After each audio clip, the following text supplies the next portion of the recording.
প্রত্যেকটা প্রতিষ্ঠানে প্রত্যেক টিমে 5 ধরনের লোক থাকে। এক ধরনের লোক হচ্ছে পারফর্মার।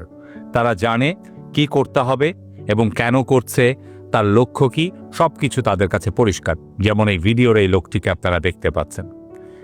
এর পাশাপাশি কিছু লোক আছে, তারা খুবই কাজ করার জন্য খুবই দক্ষ, কিন্তু তারা আসলে জানে না যে পরিকল্পনা কিভাবে করতে হয়। অন্য কেউ পরিকল্পনা করে দিলে, রেডি করে দিলে বা অন্য কারো নেতৃত্বে তারা ভালোভাবে কাজ করতে পারে। আবার কিছু লোকজন আছে, তারা মাঝামাঝি, অর্থাৎ কাজ করে কিন্তু নিজে পরিকল্পনা করতে পারে না, অন্যের পরিকল্পনাই করে, এবং তারা তাদের কাজ আসলে এমন যে তারা করলেও সেটি বড় রকমের খুব পরিবর্তন আনে না, আবার না করলেও সেটা খুব সমস্যা তৈরি করে না, অর্থাৎ দুধ ভাত টাইপের।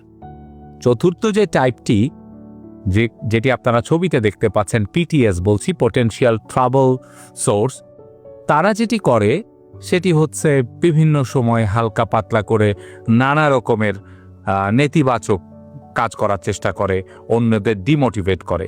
আর পঞ্চম যারা হলো সাপ্রেসিভ পার্সন বা এসপি বলা হয়, তারা পুরো টিমকে নষ্ট করে, সব সময় সব কিছুর ভেতরে বাগড়া দিবে, পেছন থেকে টেনে ধরবে, কাজের স্পিরিট নষ্ট করবে এবং অন্যদেরকে উস্কে দিবে যে কাজ না করার জন্য।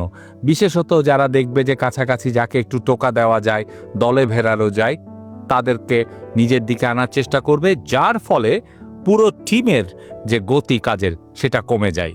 তো এই 5 ধরনের টিমমেট আপনার টিমে আছে কিনা কমেন্টে জানাবেন।